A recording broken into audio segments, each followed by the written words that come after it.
On this edition of ITG, the Mountaineers off on the right foot in conference play. They get the win at home against Kansas, much needed for the squad and everybody involved. We'll discuss all of that as the Mountaineers get back to 2-2 and start off conference play with a victory. All of that and more on this edition of In the Gun. You are now watching Believe. ITG. With Wes, Owen, and Jed.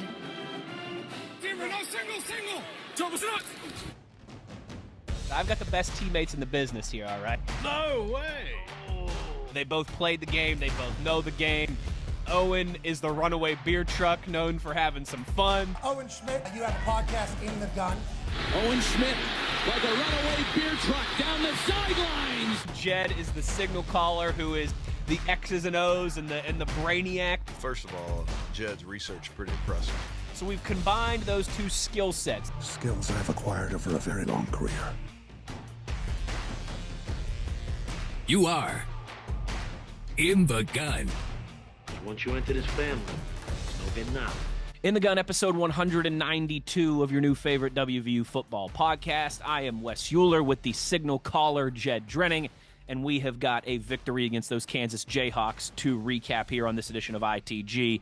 As always, we're brought to you in part by our friends at BetOnline, the world's most trusted betting platform, your number one source for everything football. Every stat, every matchup, even live odds and spreads during the games. And if you think you know your stuff, you got to get in on the $200,000 mega contest. Pick 5 games against the spread every week for your chance at prizes and a share of $200K. And when the games are over, you can head to BetOnline's online casino, get in on games of blackjack, poker, or unwind with one of over 150 slot games. So head to the website today to get in on the action. It's all at BetOnline.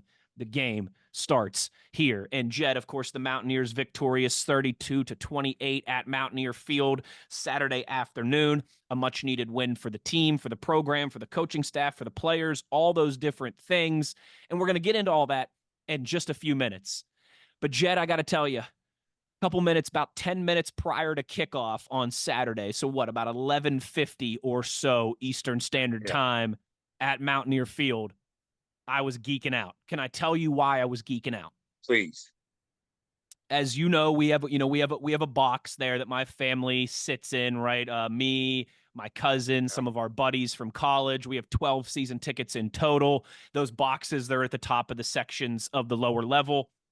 Saturday, we're in our seats. We're hanging out and everything. Like I said, it's about 10 minutes before kickoff. We're getting to that point, right? Simple Gifts is commencing, national anthem right around the corner, all those things. Sure. And who comes in and sits right beside us in the box? Kevin Pittsnogle, Mike Gansey, Darius Nichols, Patrick Beeline, John Beeline, the entire 2004-2005 men's basketball team that is there getting honored, comes and sits right next to us. Pittsnogle, Mike Gansey, John Beeline is there with his family, his wife and his kids and his grandkids. They are sitting right next to us. And I was very good. I've talked about this with you before. Like, I'm fortunate. From growing up with a dad who was a musician and now the industry that I work in, I bump shoulders with a lot of famous people, around a lot of athletes and famous people. And it takes a lot for me to fanboy. But I was like, oh, babe, we might have to get a picture before this is all over. And I did it. I said to them when everyone was leaving, I said, hey, guys, just thank you for all the memories and everything. Thank you so much for everything you did for this university. I said that to Gansey and to Pittsnogle. And to be fair, I've gotten my picture taken with Gansey before when I was younger, so I do have a picture with Mike Gansey. But, man, to have Kevin Pittsnogle, who I think is about as big of a cult hero in March Madness, history as you can be. He might be he might be the hoops version of the beer truck. Great example. You know? Jed, every year you get on social media in March and you see some CBS account or something says, we need a random March Madness player. I'll start Kevin Pittsnogle.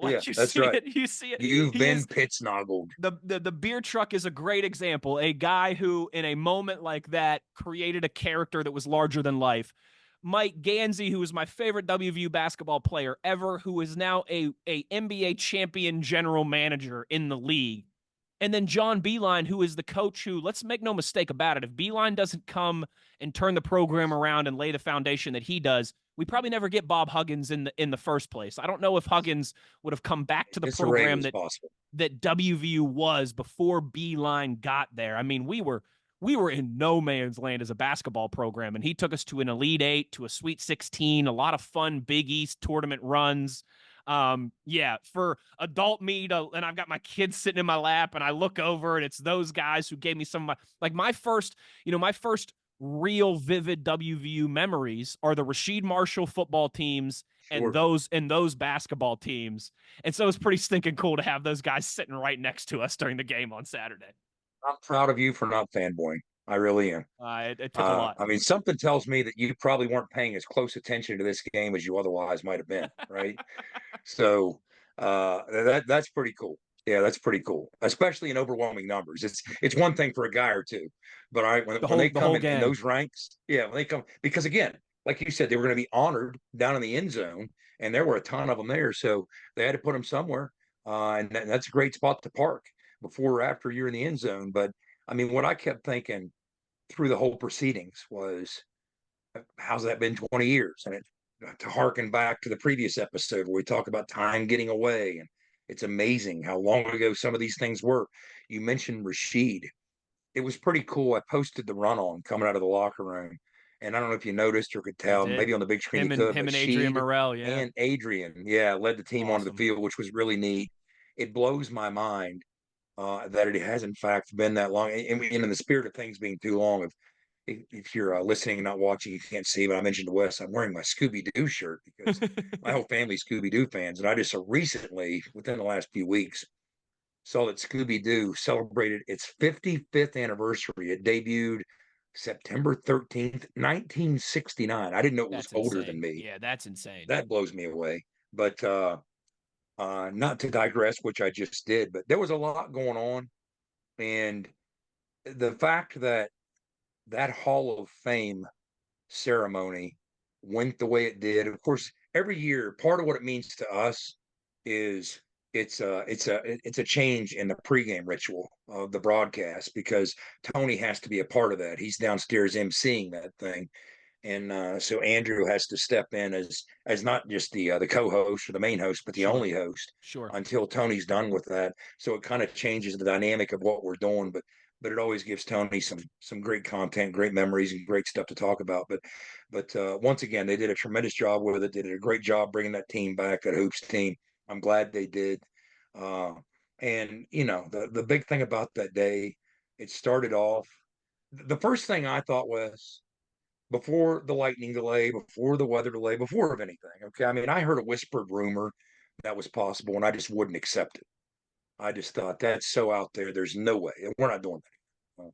Well, the first thing I thought when we ran onto the field, and maybe I would encourage you to go to my Twitter feed and check out the run on that I taped. Yeah, you got some good content. I was thinking we just took the ultimate gut punch of gut punches, and we have 52,000 strong bouncing right back up, and they were loud. And I'm going out for the coin toss, and I had to stick my mic in the head official's face as he's communicating with the captains. And oftentimes with those crowds, they'll activate into "Let's Go Mountaineers," and it was a good one. I mean, it was. I've heard it at 60,000, but "Let's Go Mountaineers," and let me tell you, Wes, I couldn't tell the difference. Yeah, that sounded like a 60,000 "Let's Go Mountaineers" to me. And so before the rain delay even happened, I was so impressed and proud of our fan base. Good on you, Mountaineer Nation, for bouncing back and giving this team exactly what it needed in the moment. And then, of course, it's a tall ask. I mean, the universe hurled a lot at that fan base throughout the course of Saturday. And the lightning delay was just too much to bear for a lot of people. I mean, I know how much it bothers people when they're kind of forced to leave.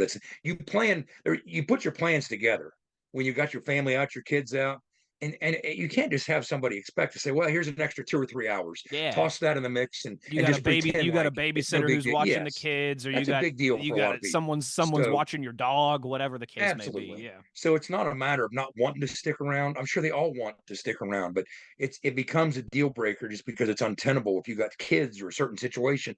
So those that did manage to stay after, Neil talked about it in his presser after the game. They all kind of migrated down to the lower level, and it was full. And let me tell you, Wes, those last two Kansas possessions when you They were needed them loud, man. most, it felt like 60. Mhm. I don't know if it was 30 some. It was more than I thought would be. That's all I remember thinking when we came back out after the 2 hour delay. I was like, wow, there's more people here than I thought would be here Yeah, yeah, sticking around for that. And they got loud. I mean, loud.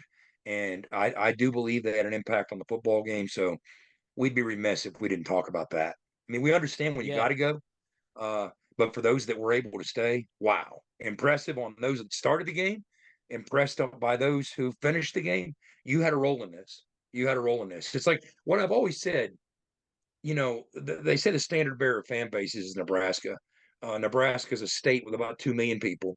It has a stadium with 85,000 seats, not 60 like us or most. I mean, most of the Big 12 is 40 some or 50. Nebraska has to fill 85,000 in a state not much larger than West Virginia. And last week against Illinois was their 400th consecutive sellout. Yeah, it's And crazy. I always go back to the dark days when they wanted to fire Callahan and get rid of him, 20 plus years ago. They lost to Texas Tech, those Mike Leach Texas Tech teams. They lost to Texas Tech at home 70-10. Next week, sold out.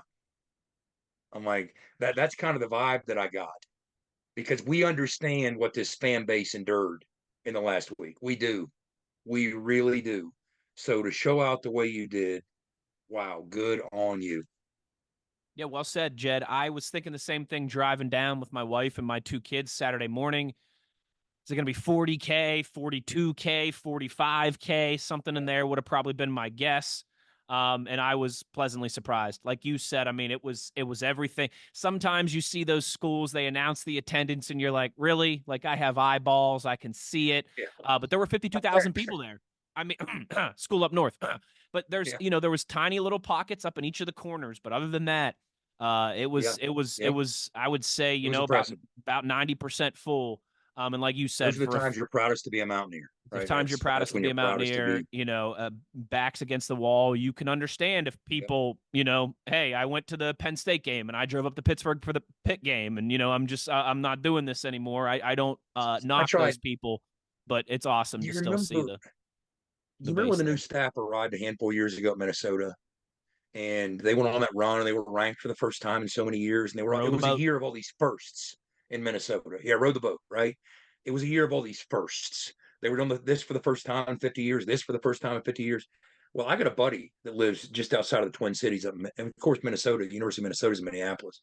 Mhm. And we were talking about this, and he was like, "Man, we're getting 50,000 people for these games and this and that." And they were, I don't remember how high they got. They might have pushed the top 10 at one I point, but think so. they Yeah. were a really good football team, unprecedented in many years for what they were used to. So there was this incredible demand. I mean, you had Penn State coming to town, and people couldn't get tickets for it, and that's what I tried to explain to my buddy in the Twin Cities.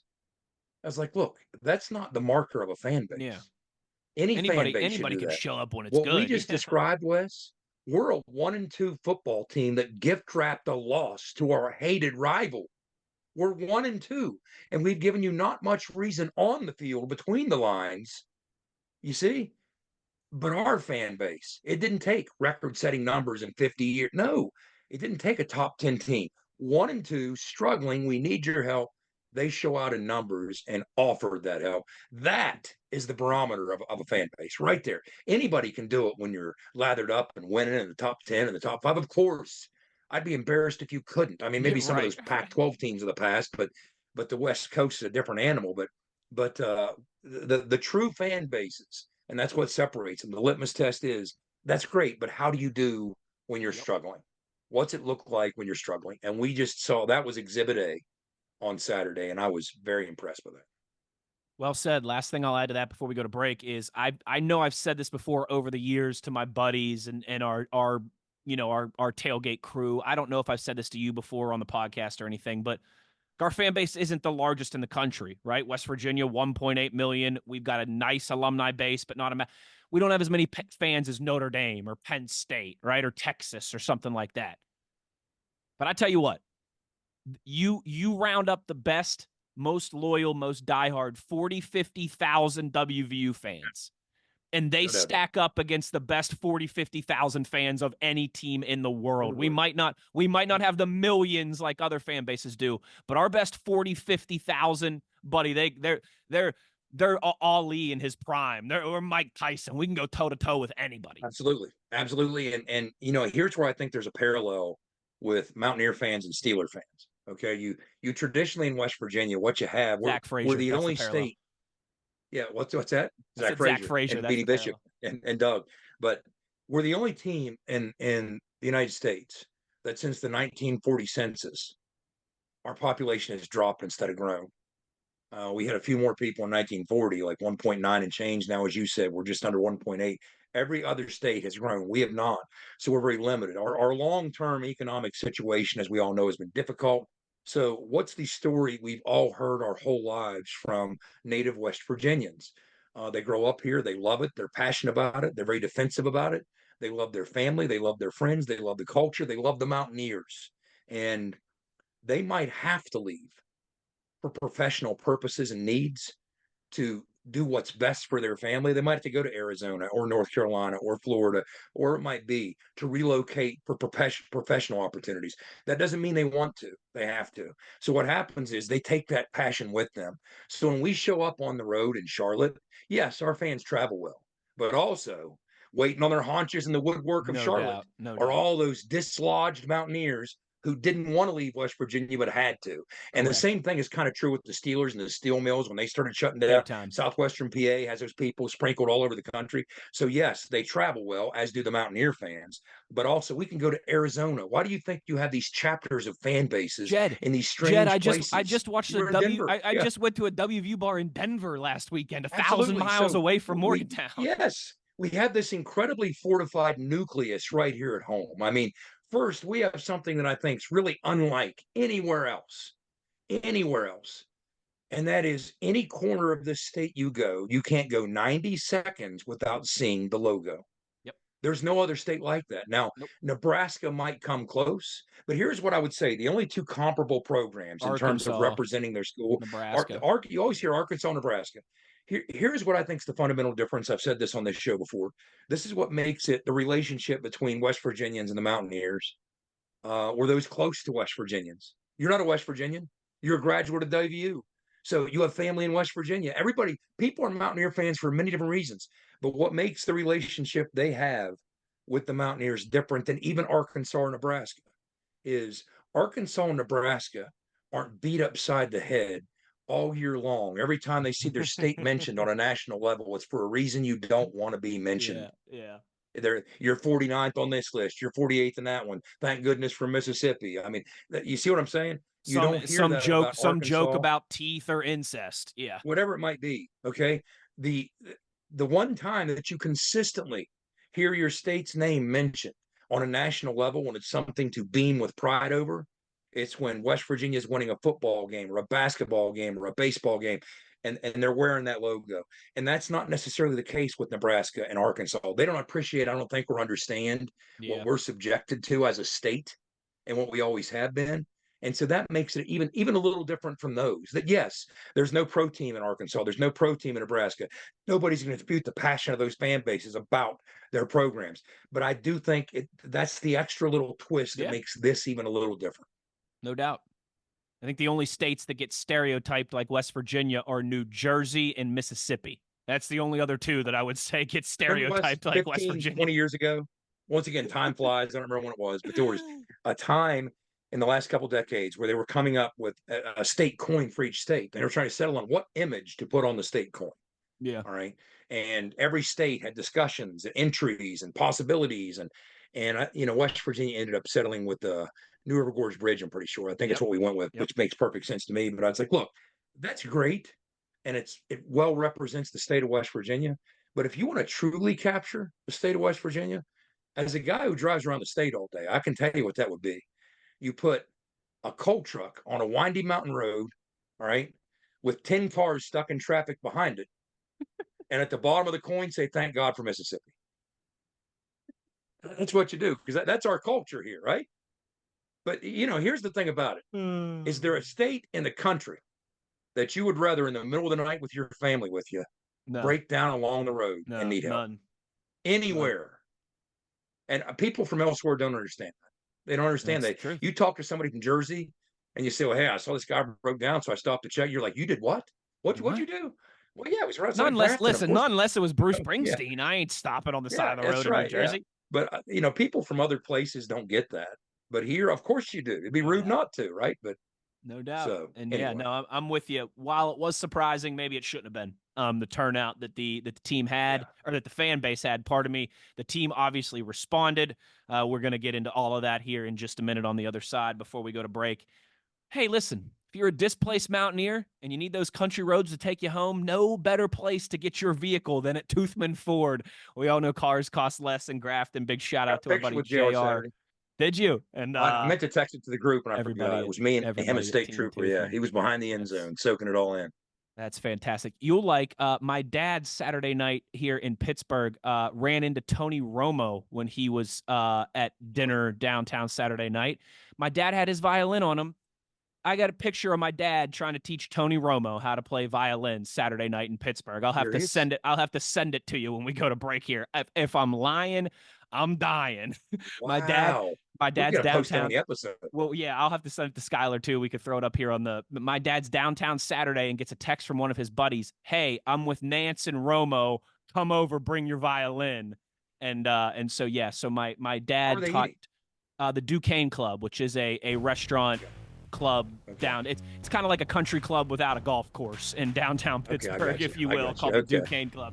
And so yeah, my dad taught Tony Romo how to play Twinkle Twinkle Little Star on the violin. Wow. I'm not lying. Skylar will throw up the pictures right now.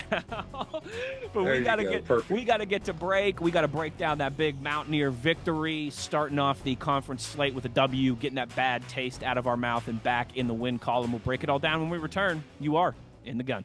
For nearly 20 years, Fortis has been the nation's leader in providing guaranteed roof performance programs for commercial buildings.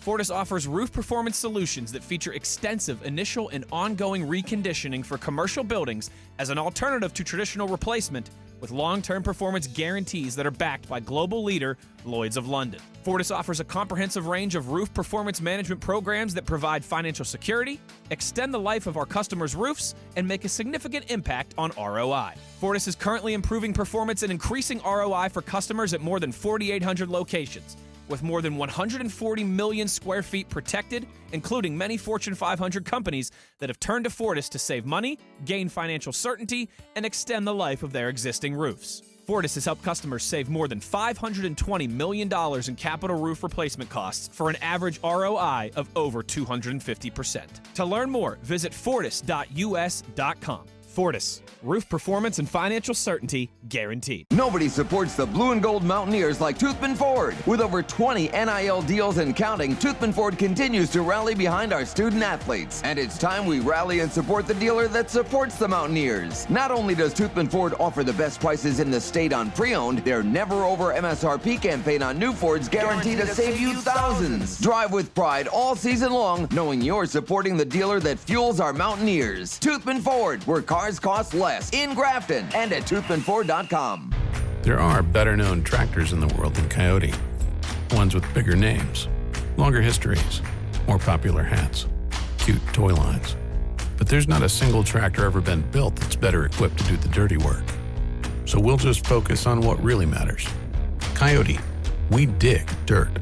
Now at Johnston Equipment, get 0% financing for 72 months, plus a free loader on select Coyote models in stock. Visit us on Route 33 between Weston and Buchanan. Back in the gun here as we roll along, and we have got a victory to recap. First Big 12 game of the season, first Big 12 victory of the season. And Jed, for the second straight week, in dramatic fashion, down to the wire, but this time the Mountaineers, the ones laughing last, the ones inflicting the pain, instead of having to wallow in it, down 11 points with just a few minutes left. Touchdown, 3 and out, touchdown to claim victory in dramatic fashion. And listen, there's a lot of guys on the defense deserve credit. A lot of different parts of this team deserve credit, but it's hard not to start with the offense. It's hard not to start with Garrett Green and just what they were able to do, kind of backed into a corner at the end of that game. You have the long delay. You come right back into the fourth quarter, and then even then, it doesn't necessarily start out the way you want it to. But you're still able to stay locked in there, still able to finish the fight and do the heartbreaking this time around. Yeah, you recognize coming into this matchup, Wes, that it was going to take some points to win this game. One way or the other, by hook or by crooked, it had that vibe. So the question became, all right, what's the approach you take to make that happen? Are you going to be the more dominant running team?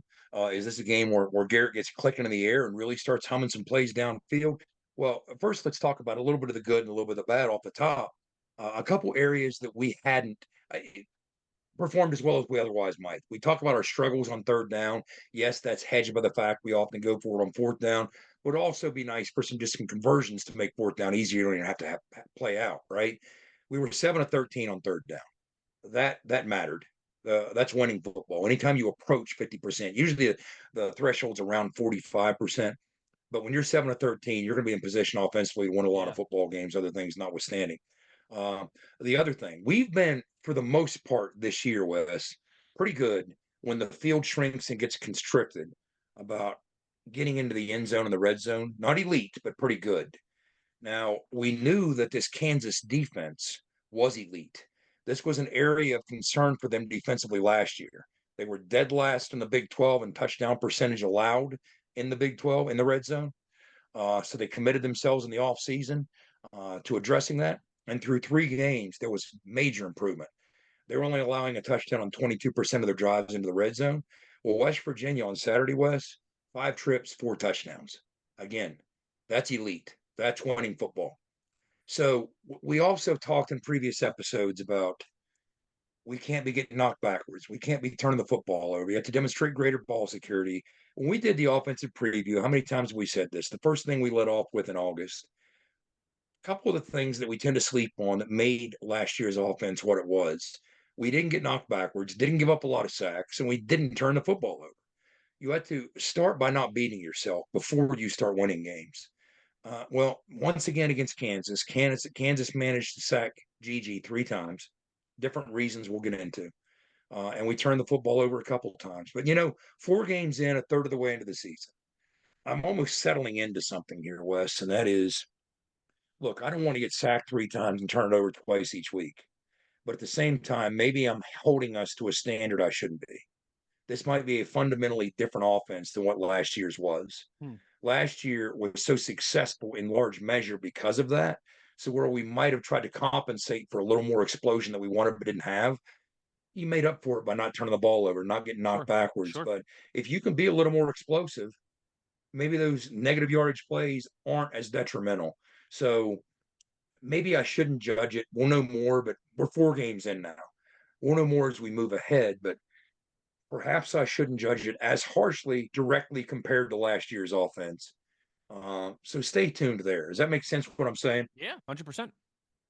Yeah. So when you break down the tape, there were a lot of fun things to look at. I mean, I look at it by group, I look at it by individual, and I look at it by event and what played out. I mean, one of the first things that jumped out early in the game was, remember the 4th and 5 conversion that we had early? You know what happened on that? What was our discussion in last week's preview? Oh, Garrett scrambles. Yes. And Garrett's hole in the zone scrambles. Guess what the 4th and 5 first down came on? A hole in the zone scramble. So I was happy to see that. And Garrett scrambled half a dozen times, all told on Saturday. Now I still am charting through things to see how many were in each of those categories, but it was nice to see him doing some of that. See a crease, trust yourself, take off. And we know that the coaching staff is all over that. The last thing they want to do is restrict his ability to be an athlete. They're very smart about that. I will say this: when you look at that first interception, it came on an RPO. That shouldn't have been a pick. And I'm not going to blame Garrett. I'm not going to blame T-Ray. Neil was irate. Garrett was irate. After watching the tape, I see why they were so upset. Kobe Bryant, who is an elite corner, from the time T-Ray tried to get off the ball, he was up in his grill, and he had both arms draped on him all the way up to the stem, off the break of the route. This route had no chance because he was just bear hugging him through the entire route, which put him in a position of leverage in front of the football to make the pick. That should have been a DPI, but it wasn't. You got to overcome it, especially down that deep in the field. That's why it was so tough to overcome. But Gigi's pocket feel, one of the things I keep noticing as I'm watching across the offensive line, how they protect, how we're interjecting the tight ends, how we're asking the backs to step up. Gigi also has developed a nimbleness within the pocket that I don't think was there as often before. That little half step shuffle. He made a couple throws that were spectacular because of his ability to sense that rush and not necessarily freak out and bail, but sense that rush and shuffle one or the other to buy himself an extra half beat and get the football off. But so that's something that I want to see continue, because that's really added to his game as a passer. Let's go to 3rd and 4 conversion. These are the types of things, that 3rd and 4 conversion. Again, this was, I believe, in the first half of the game. We threw it to Huddy for the conversion.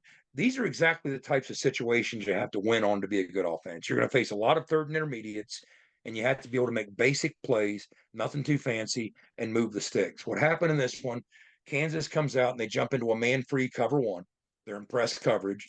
We go with a man beater, what we call maybe a jet slant combo. You have a flat route jetting into the flat, and you have a slant by Hudson Clement. So first of all, great timing on the drop and the throw by Garrett, and great technique by Hudson Clement to get off that press coverage and run a great route and convert. So those are the little types of cracks between the keys that extend drives and are going to give you a lot more opportunities to make plays, and you're going to be a much more productive offense. It was nice to see the Q draw against cover 1. Once again, if they're going to run man coverage, make them pay for it. Run GG, and if you miss on the first level, you're going to have problems. That's the one, Wes, where he broke from the first level and run the 20-yard line and scored, if you remember, and it got called back because of the hold. But here's what's crazy. If you go back and watch that tape, that corner slipped in and laid a whack with his helmet right on GG's arm. I mean, GG was fortunate to hold on to the ball. During the rain delay, I saw GG come out at one point and get on the bike, and he had something wrapped around his throwing arm that was the size of a woolly mammoth. And so I went up and I started talking to him. I'm like, what happened? He said, that dude's helmet. He said, he got me square right here on that touchdown. He was fine. He shook it off. Tough, resilient kid, which one more thing I want to say. I mentioned this in the post game. Speaking of tough and resilient, this was one of those games, and you're around NFL games, you know what I'm talking about. When you're around high level football, big bodied men moving around at high velocity, trying to impact and hurt each other, right? You recognize sometimes more than others just what a violent game this is. And this was one of those games up close and personal that I was reminded it's a very violent game, tough game played by violent and tough men. And some of the ordeals and things that I saw some of those kids working through on the sidelines between series, whether it was things that you would never know watching the game. Wyatt Milam, again, tough guy. What he was having to overcome just to get back out there each series. Josiah Trotter, tough guy. I mean, you can't say enough about Aubrey Burks. So fortunate that worked out the way it did. That was flat out terrifying. Shades, those same vibes came back from TCU last year. Was so happy. That was one of the best sights after the game, was him back out on the field. Agreed. But it's a tough, violent game played by tough, violent men. Your depth is often to be tested. It was. We responded accordingly. But there were some shots taken, including to your quarterback. But he always bounces back up and he makes things, makes things happen. So let's talk about it. Everybody's going to want to talk about how this played out. With 5:39 to go, we went from a situation last week. I said this during the TV timeout to Tony and Dwight. I was like, last week we tried, up by 10 with 5 minutes to go. Heck, why don't we try it down by 11? Let's see how this goes, with 5 to go. So sure enough, with 5:39 to go, you already recognize, first thing you check is the old quarterback. I mean, how many timeouts? All 3. Whoa, we got an eternity. So that drive gets humming, and it got humming fast. I was charting what played out there. Again, they went man free. We run a crosser to Huddy. It's a man beater. Huddy owned Mello Dotson all day. Mello Dotson, who was a good corner. I mean, these 2 corners for Kansas are among the best in the Big 12. Yeah. Top 5, maybe top 3 or 4 as a tandem. They're very talented corners, no doubt about it. And Huddy Clement, this might have been, he had that sense about it that was this the first game where Huddy took a step toward one day making himself some money, going against a corner like this and absolutely dominating him in such unilateral fashion because he really did. Anytime we needed an answer, go to Huddy. He's going to beat that kid. Yep. You saw it later in the game as well. So start the drive off. They're running man free, splatter underneath the man coverage. Great. Let Huddy beat the kid on the crossing route. We did. Good throw by Garrett. We're already moving. Next thing you know, we go 4 verts. And this is, we've talked so much about Rodney Gallagher. And would Rodney Gallagher, how many times this offseason did Neil say it? How many times did we say it? Will he be one of those guys who takes the next step into becoming a more complete receiver? Not just a gadget guy that you have to manufacture touches for, but run the offense, run the routes, and make downfield plays against high-end DBs as a true receiver. He manned up right here, Wes. There was a hole between the backer and the safety. 4 verts, first of all, when you go tempo, what you want to do is you want to go tempo with the play concepts that your offense is most comfortable with, specifically your quarterback. So when I talk the verts package, trust me when I say if you're an air raid offense, that's day one install stuff. I mean, that is literally the first day of camp, the first day of spring ball, you're installing verts. And then you just get into a function of, okay, what different formations, et cetera, et cetera.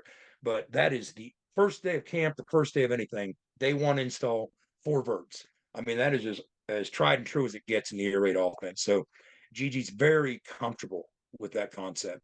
So we run 4 verts at him. Gigi sees Rodney behind the backer in that void, and the safety's not going to make it over in time because he was trying to cheat to the sideline. He sticks the throw in there. Huddy reaches up, grabs it, takes the shot.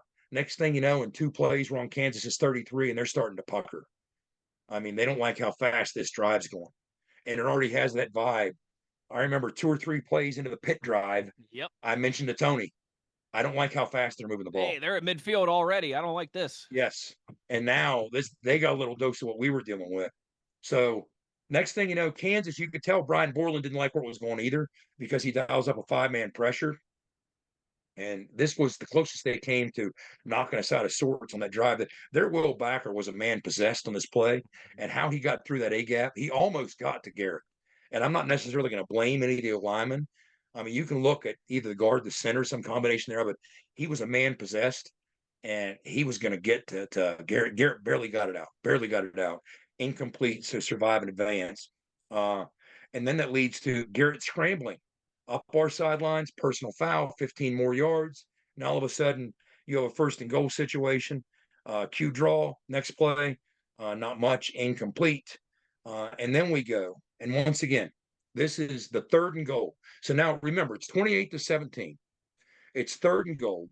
So now you have a situation where if Kansas gets the stop, you're not going for it. You're kicking the field goal because you had to make it a 1-possession game. You needed 3 points to get down to 8. So here's your last shot for the touchdown. So what do? Very well devised. I love how this played out. We used to call this 68 after Y rub. We ran it in the old run and shoot offense with Rich. Very same concept. You have twins to the field to the wide side left. We have Cole Taylor motioning to turn it into trips as the inside slot. And what we do is we slant down with the 2 outside receivers. The Mike backer in the box is responsible in man coverage for Cole Taylor motioning over there. Well, now what happens as the 2 outside West Virginia receivers are slanting down, Cole Taylor has a clear, unobstructed path to the flat, makes the catch. The backer trying to chase him in man coverage doesn't have an unobstructed path. He has to run the hump over top of the DBs and the receivers with the slant action going on next to him. And that gives Cole Taylor more than enough separation to waltz into the end zone. Yep. Boom, touchdown, great call, great execution. Loved everything about that play. Perfect call for that moment. And we come out with the gadget play, well devised. I mean, I almost thought for a minute that, T-Ray, as the former baseball player, I was worried he couldn't get the ball out of his mitt to throw it. It was almost stuck in his mitt because I was like, what are you waiting on? Like, Colt was open for like 4 seconds. And he barely got it out in time, but he did. He made the throw that was necessary. It wasn't pretty. Wasn't for the time capsule, but it was catchable. Cole made a nice play. Now it's 28-25. Now pressure shifts to Kansas.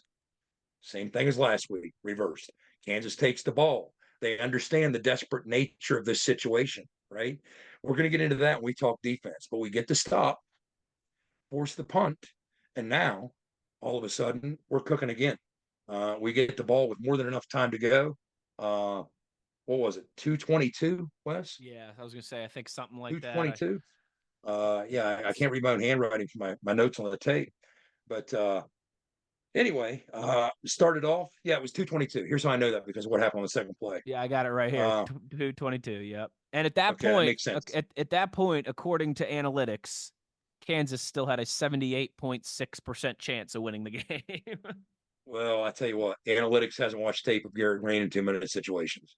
They haven't watched tape of Because, many Big 12 teams, I think, in 2-minute situations. well, Wes, at this juncture, and I'm glad you mentioned that. I told you off the air, there's an admin staffer that I walked up to up on the sidelines at this point. 2:22 to go. We had the ball in our own 33. We're down by 3. Brian Borland, the defensive coordinator for Kansas, longtime assistant for Lance Leipold, great coach. A lot of respect for him and that whole Kansas staff. He obviously studies the game, scrutinizes the tape, understands tendencies. So I went up to this WVU staffer, who's a buddy of mine, and I said, Brian Borland watches a lot of tape. And he said, yeah. And I said, he already knows he's screwed, because I don't know if you can stop what's coming. I mean, this is Garrett time. I mean, we've talked about these 2-minute scenarios before. I mean, talk about whatever warts or flaws or shortcomings he has in his game as a quarterback, and there are many, just like we all have. But when it comes to these scenarios, down one score in a 2-minute situation, you can list 130 other starting quarterbacks in college football. I would take none, and double none before I would take number 6 in old gold and blue. There's no way. Everything about his skill set is perfectly tailored toward this. The defenses in that situation that you're going to see that you otherwise might not. I mean, people always say, why don't you run it more? You got to pick and choose. Not all defenses are going to handle the rest of the game the way they do 2-minute situations either. So there's a lot to consider there. I mean, Rich Rodriguez asked himself that question in 1991, and that's when he developed our offense. We did run it the whole game, right? But that's not for everybody. So Garrett scrambles for 10 yards and a first down. Great start to the drive. You already have an eternity at 2:22, the 2-minute warning. You're not out of timeouts. You have an eternity, more than enough time. So Garrett scrambles for 10, first down. Now, you're not inside of 2 minutes. Remember, inside of 2 minutes, the clock stops to move the chains for first downs. Not like the NFL. That's where we're still different from the NFL. But outside of 2 minutes, the clock doesn't stop. Used to, but it no longer does. Garrett scrambles for 10, and he rushes to get us set back up. And this is what frustrated me. This is an area for improvement, an area for growth, despite the fact you won. I don't think the entire core of receivers gave us what we needed to get set up and get that ball snapped. Otherwise, we absolutely, I'm sure, would have, because we almost got it snapped despite that. I'm going to go with an old Al Michaels word, alacrity. We needed to act with a lot more alacrity, urgency in that situation. Get set so we can get another snap off. I mean, this is critical. That second play before the 2-minute timeout is worth its weight in gold. You can work anywhere on the field. You can run a crossing route, a dig. You don't have to worry about rushing to the line. The clock will be stopped with a 2-minute warning. Get another playoff for that reason, because it opens up any area of the field for you. So instead, we didn't get lined up fast enough. We almost got that snap off. Garrett was upset. I mean, he was trying to get everybody up, lined up for the same reason I just described. But instead, 2-minute warning, subtle break to Kansas. And if you're really paying close attention, you might have recognized it as such, because we stood to gain nothing from not running the play there, which is why we were so desperately trying to. So we get on the other side of the 2-minute warning. Another jet slant. We talked about that man beater route concept to Huddy. They're in man free, slant route, jet route to flat. Huddy, great technique, gets free, first down. 1:30 to go. Again, time's not an issue. Let's get creative here. They're expecting another 4 verts. They're expecting a choice route. They're expecting crossers. Now, let's go the jet sweep. Why not? Keep them honest. So, boom, Gallagher in motion, pick up 6 on a jet sweep. I like it. Now you're in a 2nd and 4 situation. Now, all the while, you're understanding you're trying to eventually edge closer once you get into the first down at a field goal range. We're not there yet. But next down, Garrett takes a sack, just -1. He tried to scramble. Instead of getting scrambling, he didn't get free, and he got caught 1 yard behind the line of scrimmage before he got outside the perimeter when he scrambled. And then Garrett scrambled for a first. And then the next play after that, Garrett for 4 yards, another run. His legs being activated with such consistency in these situations. That's what a lot of these quarterbacks don't have. You drop numbers into coverage, they're kind of dead in the water. Garrett's not. That's when the fun sometimes starts with him. And then we have the shot play to Huddy. I thought it was perfectly timed. We take the shot play from around the 30 to the end zone. He's isolated one-on-one with that same kid he has been abusing all day. He abused him again, which is why the kid got flagged. He had no choice. That's the only chance he had. If he doesn't yank Huddy to the ground like he did, that's a touchdown. Huddy still almost caught it. So next thing you know, the ball advances, and we have a first down, and we're approaching the goal line. And now Kansas is in a really bad spot. What were you thinking? Where were you when this played out, Wes? Before we go any further with these last couple plays on this drive. Did you say that? Did you say what was I thinking? Is that what you said? Yeah. What were you thinking when this was going on? We're after that PI. That felt like the tipping point. That felt right? like the tipping. That felt like the tipping point. Like absolutely. boot heel to neck. Now which way do we twist? Right. Yeah, correct. I think there was a couple times throughout that sequence where, I don't know, maybe you don't know this as well, Jed, because you're a very even keel guy who understands football, and football has been a business for you for a while. You're not, a dozen beers deep like the rest of us pulling our hair out, right? You're very more calculated and professional with your approach. There are those times as a fan where it feels like, oh no, this ain't good, right? Last week at Acrisure Stadium, you could feel it. But there's also times as a fan where it feels like, hey man, we're cooking here. Like this is our time. They're not going to stop us. And I felt very confident on that last drive that this is our game to win. Let's go win it. They're not going to stop us. The only thing I was worried about, Jed, was can we just score so we don't leave them too much time, right? Like, let's not score too quickly here and leave these guys, 90 seconds or whatever the case may be. But yeah, I as somebody who does also tend to be doom and gloom at times in close games, I felt like that script had completely flipped. Like you mentioned, Garrett was rolling, the offense was rolling, the crowd was into it. I felt very confident in that moment. And then again, too, like especially when Huddy's able to get that done, you draw that pass interference, and it's like, all right, how long is this going to take us? Can we take some more time off the clock before we get into the end zone here to not leave them too much time? But it did, Jed. Where it kind of felt like the weight of the world was on the shoulders of the program there, with 5 minutes left in the fourth quarter. All of a sudden, that last drive, particularly that pass interference call, it's the complete opposite. It's a complete 180. Mello Dotson's family might have been listening there because I had a reboot situation on the connection. I don't know what happened. He froze up. I had you covered though. I needed to okay. Yeah, I didn't know if that was your end, my end, for a minute. Yeah, so that's good to hear. But yeah, that kind of felt like, all right, we've known we had plenty of time. Now this truly is obviously no turnovers, no negative yardage plays. Yeah. You got a Michael Hayes sitting there waiting to tie this game, send it to overtime in front of this crowd. That's your worst case scenario. So you got, heel to neck, boot heel to neck. Which way do you twist?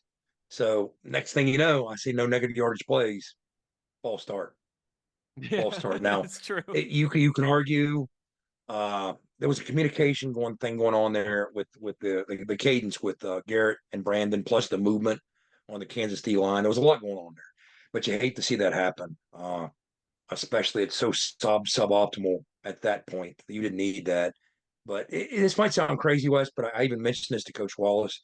In a perfect world, that doesn't happen. But at the same time, again, the old quarterback in me, I used to view this way in the red zone. What makes the red zone so difficult is the 12th defender on the back end. So if you can give me a little more room to operate, I'm not so upset by that. Sure. I get it, So that's the way a quarterback has to approach it. So what do? We come out. Again, I like the creativity of the call. We go with bunch trips to the right. Something creative's coming to that end. You just don't know what. So now you have more movement.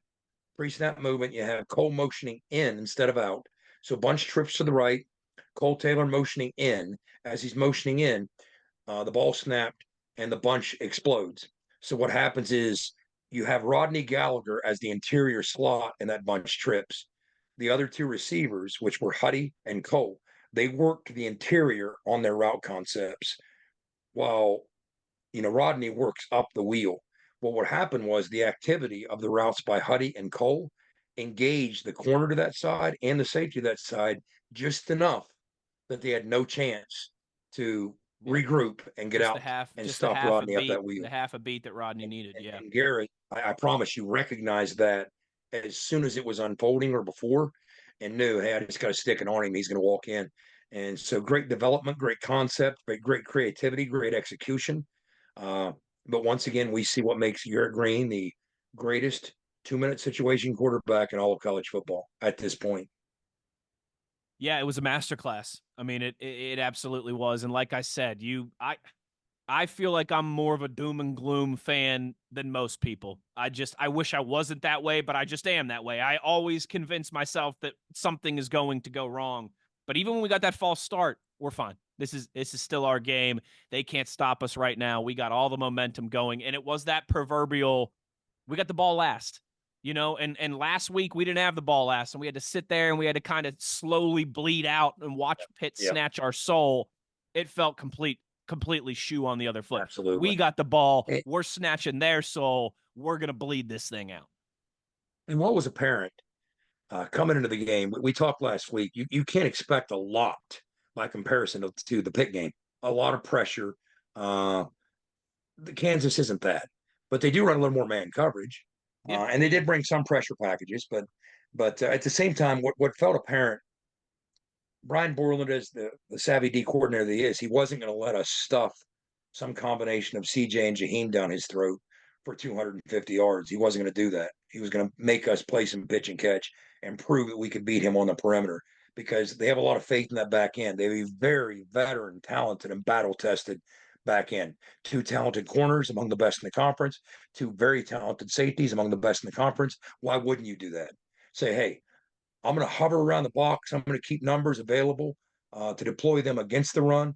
I'm not going to let you do that. And the numbers kind of bear that out. You see why we struggled outside of Garrett's scrambles to get CJ cranking, to get Jaheim cranking. We did make the necessary plays on the perimeter. And because you have so many folks adjacent to the football, Kansas was creative with some of what they were doing with their pressures. They ended up 21 pressures. I didn't like 15 hurries. Yeah. That's a pretty rich number. That's a bulky, chunky number. So we have to shore some things up there and mitigate that number. But when you look at some of the pass pro situations and what played out, like early in the game, maybe in the second play of the game, when Garrett got hit trying to release the ball, and it was dangerously close to almost a sack fumble. The ball came out, but barely. That linebacker screamed off the edge, and he simply beat Jaheim one-on-one. He out-leveraged him. He caught him flat-footed, knocked him backwards, and got to Garrett. Now, there are times with Jaheim, we've talked in the past, that's a part of his game that he's improved mightily in.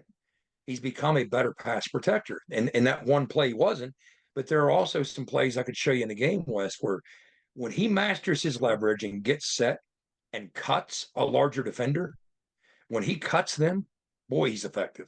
And he does that a lot. No doubt. Now, for some reason, I don't think he felt he was in a comfortable enough position to do that on that early play. And it almost cost us, but it didn't. So keep working that. I do like when he out leverages somebody, how he gets the low point and just sends them rolling. So that's a positive there. But and then there's another pressure that I looked at. A 3 technique just made a nice play and batted an RPO. You could say Brandon Yates might have done something about it, but sometimes guys make plays. I mean, I'm looking through trying to find out just glaring liabilities when I see these things happen.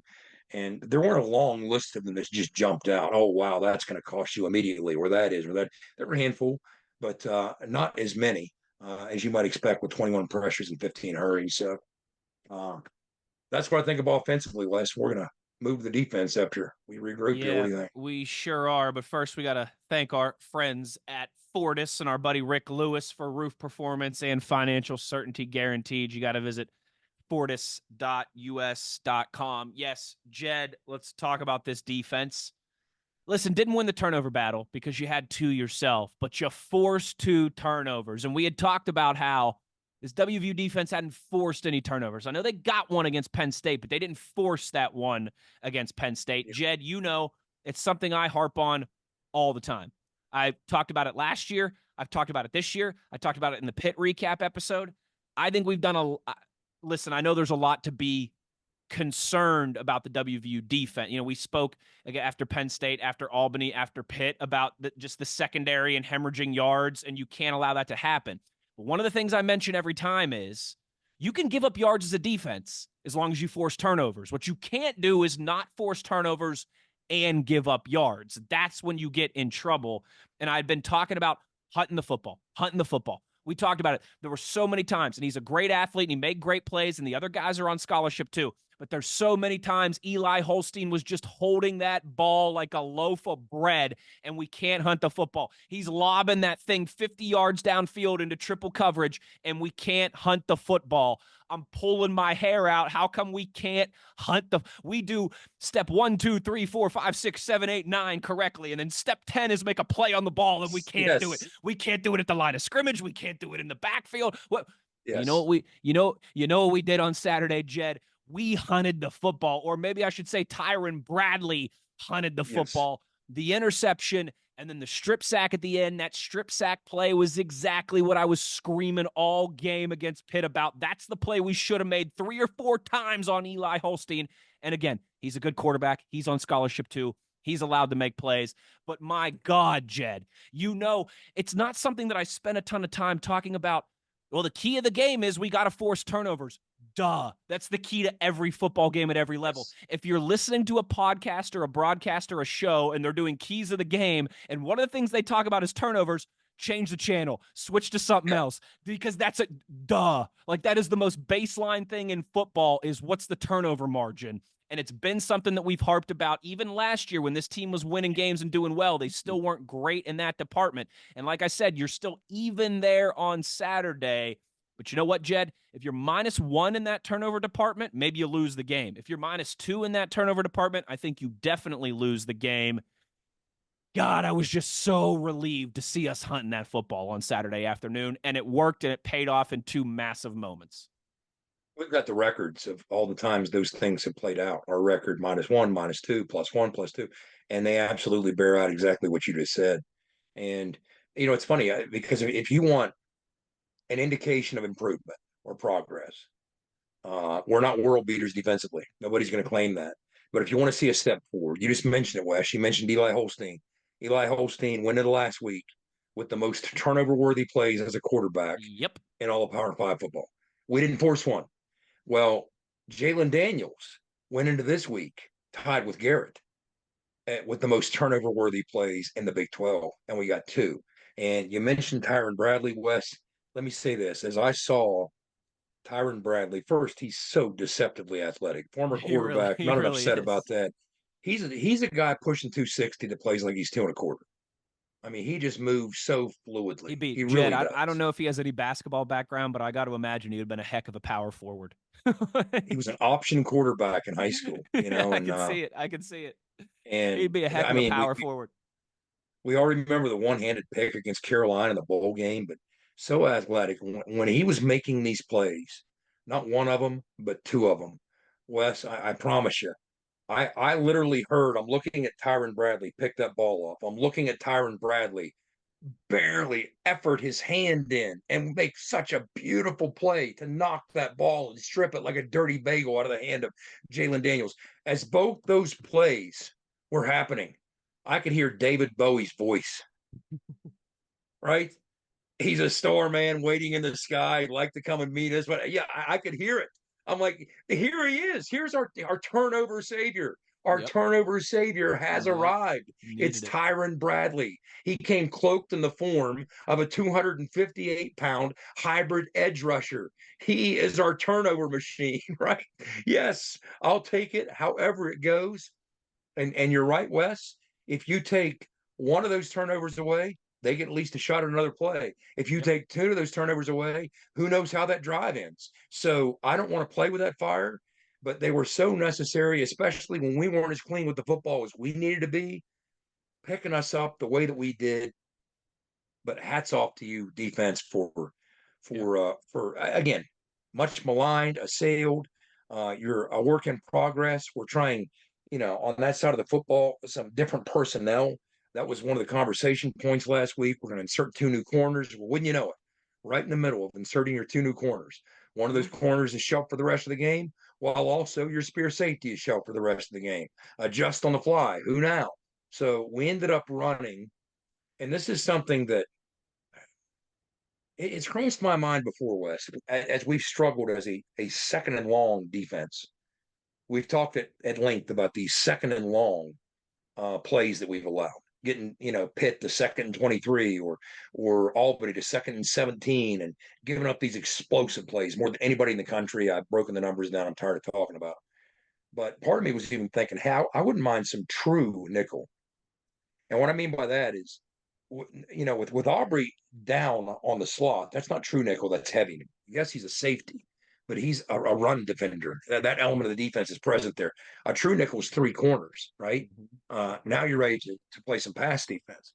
Well, what we saw on Saturday, in part out of necessity, was some true nickel. And when you have Aiden Garnes, who's very versatile, he's cross-trained. He can play the post, he can play the slot, he can play out wide. So they move him into the slot. And especially TJ Crandall was playing good football corner when he got banged up. So, that was promising. But then you got to do something else. So next thing you know, Garnett Hollis is back in. Garnett Hollis was out, and he was back in. Jacoby Spells is playing a lot. So there's an upside and a downside to playing that true nickel. Okay? And let's talk about that. The upside is if it's 2nd and 18, it's a little more difficult for them to isolate, let's say, your wiggly slot defender on a heavy run fit safety and get open in space and maybe make a play or maybe isolate him on a corner route on your safety, or the case might be. If you have a corner there as opposed to a safety, it makes it more difficult to do that. The downside is, Cody Alexander talked about this. The offense sees that as a soft edge to your defense. And there were times when I saw Aiden Garnes on the nickel or over the nickel that I saw Kansas checking into stretch plays to that side because they considered him, unlike Aubrey, who was, a run fitter. They considered Aiden Garnes as a true corner, a soft edge. And sometimes it was effective. And we're going to get into something crazy that played out on that 3 and out that we so desperately needed to get the football back on the 3rd down portion of it that directly relates to what I was just talking about with Aubrey. But we talked about the progress of the front 7 against Pitt with 30 pressures. We went into this game averaging 15, which is, way above last year. Well, West, we had another 15 pressures, 2 sacks against a team that only allowed 3 sacks. They're very creative with what they do with him. They get the ball out fast, but they also move his launch point a lot. So it's difficult to get a beat on him and put a blitz package together to get home because you don't really know where he's going to end up to throw the football. Sure. And Jeff Grimes was very creative with that. But you'd like to see us maybe tackle a little better at times against Devin Neal. But what team that's ever played Devin Neal didn't say that, right? Yeah, sure. Devin Neal he's a beast. He's a football player. He's going to have his numbers. He's going to make his plays. And when you look at how productive he was against us, first of all, he's had a 100-yard game every game this year. So, him going for 27, 110, I would almost consider that pedestrian at a 4.1-yard average for what he did. He's just an elite player, all-time leading rusher in the history of the school. He's special. They got a special run game. In many ways, it parallels what we do. It's difficult to defend. Also the 248 on the stat sheet, it's a little deceptive, and that they used our over pursuit against us, and those reverses by Luke Grimm accounted for almost 60 yards in rushing. So hats off to Jeff Grimes for seeing that. He saw us getting hats to the football, over pursuing, flying to the ball. Oh yeah, well, watch this. Here comes the reverse to Grimes. They score, and he did it twice. So that's when you see it. Anytime you see a defense becoming overzealous and maybe getting what's a defense? Every defense in America preaches hats to the ball, pursuit angles, hats to the ball. But at the same time, if they become over aggressive in getting those hats to the ball, you got to keep them honest. And Jeff Grimes was very on point with the times that he called those reverses and made us pay on both of them. But so that was a part of the game that was interesting, both back and forth. I think Jalen Daniels, we were worried about his skill as a runner. The last time he was in Morgantown, a big part of that loss that we suffered was his 85 yards rushing. That wasn't the case this time. He only had 11 yards. Of course, the sacks factor into that. But, I mean, Daniel Highshaw, good back, 70-plus yards. So these numbers add up. And the next thing you know, you're at a place you don't want to be at 248. But are you willing to take that trade-off? 184 yards in the pass game, maybe so, because at the end of the day, you outscored them. But Wes, let's talk about, we didn't have a 3-and-out all day. And in that sequence, after we scored to make it 28-25, 3:23 to go, 1st and 10, Kansas with the football at their own 20. Last week in Pittsburgh, 3:06 to go, almost identical. And I was thinking the same thing here that I said on the air during the broadcast last week. Time is of so little consequence at this juncture. They have 3 timeouts and the 2-minute warning. You probably need 3 first downs. So you might as well treat it like it's the middle of the third quarter. Might as well, exactly. Yeah, it's the middle Run of the your first half. playbook. I wouldn't even mind tempo. Run your playbook. Well, what did Kansas do? They knew what I just said too. The same thing we did last week. They got the tight. Same thing we they did. got tight and they didn't the do it. The same thing most teams do, yeah. Because you don't want to make a mistake. You want to give yourself a chance, but this and then you want to play the odds. So, okay, first something to build on. But again, let's get further here into the snap counts. Anthony played more than anybody. Of course, Jaheim Joseph playing 70-plus snaps. Trey Lathan, 68. I want to get down to this defensive line rotation. T.J. Jackson, we haven't mentioned him, but he's just been such a consistently disruptive force. I don't think we've seen the best out of him yet. He got 55 snaps. Now, that's the kind of thing that wasn't foreign to him at Troy. He's used to playing that kind of football, logging that many snaps. He's not used to doing it at the weight that he's currently carrying, because he's put on almost 20 pounds since he got to Morgantown with the Mike Joseph effect. But that dude is fun. That dude has wiggle. That dude has burst. I think he has a skill set. You've heard Neil talk about it. There's parallel somewhat in his game to some combination of Dante or Darius with the twitch. And it's just fun. It's a handful for interior alignment. It really is. And it's fun to have that. Sean Martin, 53 snaps. Good on you. Tyron Bradley, 47 snaps for the big man. Fatorma Malba, talk about a ton of snaps for the big man. Our big 300-pounder, Wes, 47 snaps. And what did I just say? Who was the guy on the first down or the second down on that 3-and-out? Yep. That sprinted down the line of scrimmage, beat the O-line, and dove, and was the first point of contact defensively. 2-hour delay might have worked out well for the big man. 300-pound defensive tackle, 47 snaps. That's your 2-hour delay kicking in right there. Yeah. Right there. Do you think you do that without that 2-hour delay, without getting in there, hydrate with some Gatorade, chilling out in the AC? Nope. So moving on down, Asani, 28. His will continue to be pretty consistent. Ty French, 26 off the edge. Hammond Russell, 21. Nate Gabriel, 9 last week, 15 this week. You're going to see more and more of that big man, but hats off to A.J. Jackson. I love what he does with that rotation.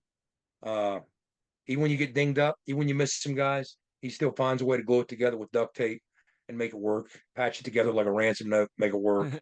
But nothing about this was timeless. Nothing about this was perfect. It was one of those games, West, that might have been perfect in its imperfection. But for the flaws, we wouldn't have had the finish that we had. And the finish that we had, of course, was special and fun. And a lot of people remember it for a long time. And it's nice to go into a bye week, regroup the way we did. And this league, as we know, wow. I mean, it's not lip service to say, play consistent, stay healthy. Any of the 16 could be the one. They really can't. Any of the 16. Well, I think Houston stinks out loud, yeah, but Houston, maybe okay. other than Houston, 15 other than and Houston. 16. Thank you. Great. And of point. course, Point. we don't get Houston on the schedule this year. Of course, that's how that works. Which is why we're allowed to say. Yeah, that's right. But no, you're absolutely right. I think that's a good way to wrap this thing up. That's the type of emotional win that you like to have before a bye week. You get the momentum, you get the feel good, you get to start the conference slate with a W, and now you get to regroup and reassess and readdress some things as well too. But you get to do it from the standpoint of, we just won, and here's how we're going to get even better, as opposed to if you were 1-3 and the season's on life support, and now you got to sit and stew in it for 2 weeks. I think fantastic timing all around. And as well, too, Jed, as we've talked about. I mean, it kind of started with the Pitt game, right, going on the road against a rival, and then with a Kansas team who was, it's easy to forget, ranked preseason and picked ahead of WVU in the Big 12, on the road to Stillwater, back home against a top 20 team in Iowa State, and then back home against Kansas State, yes, who just got knocked off but has looked very solid this season. You needed this win. Now you get to rest and reset, and then here we go. Two of your next three, or sorry, all of your next three, pardon me, are against ranked opponents, with two of them at home as well.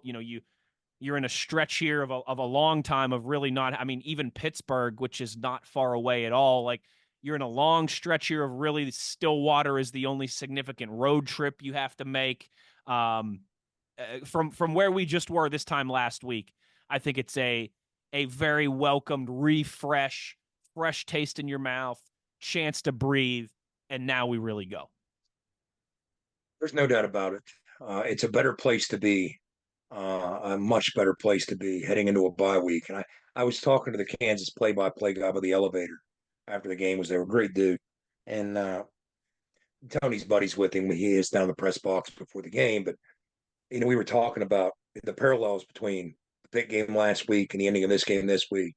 And he said, I just did a whole segment on the air talking about how the rules of football make it hard to hold a lead.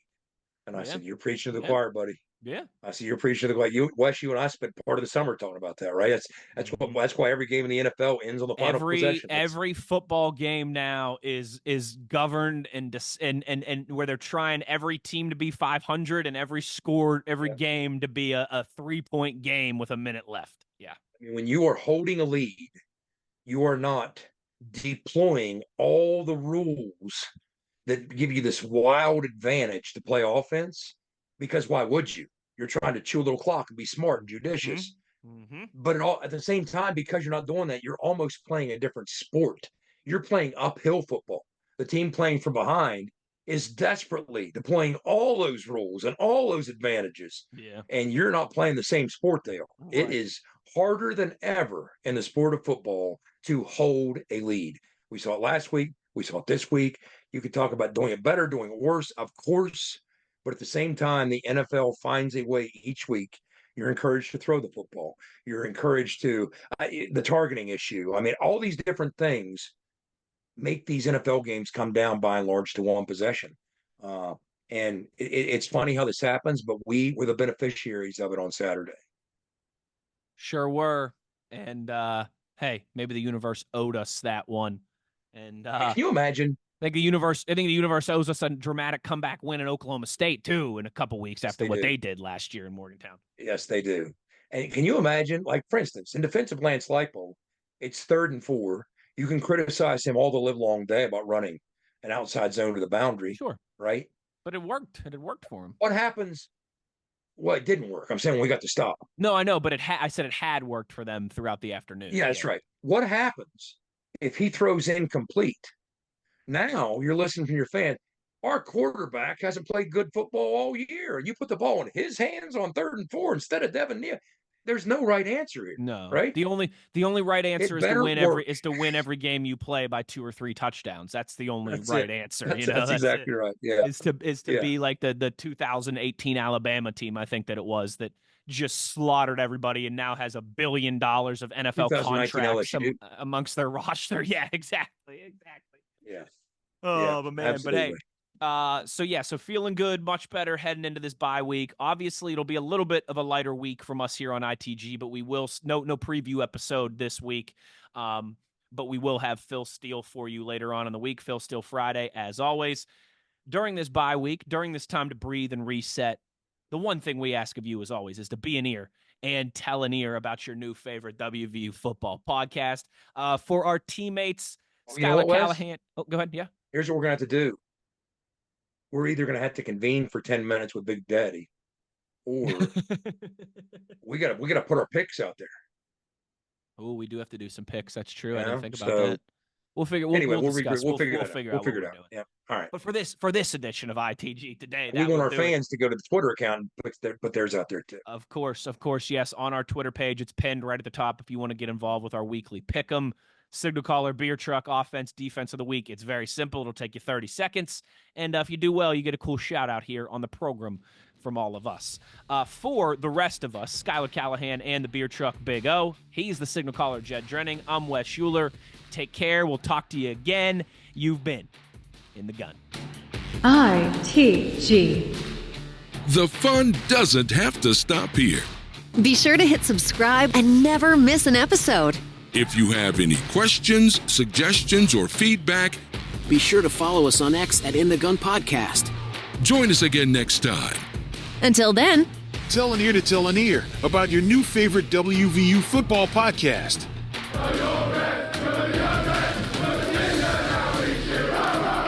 This mission is over. It's over.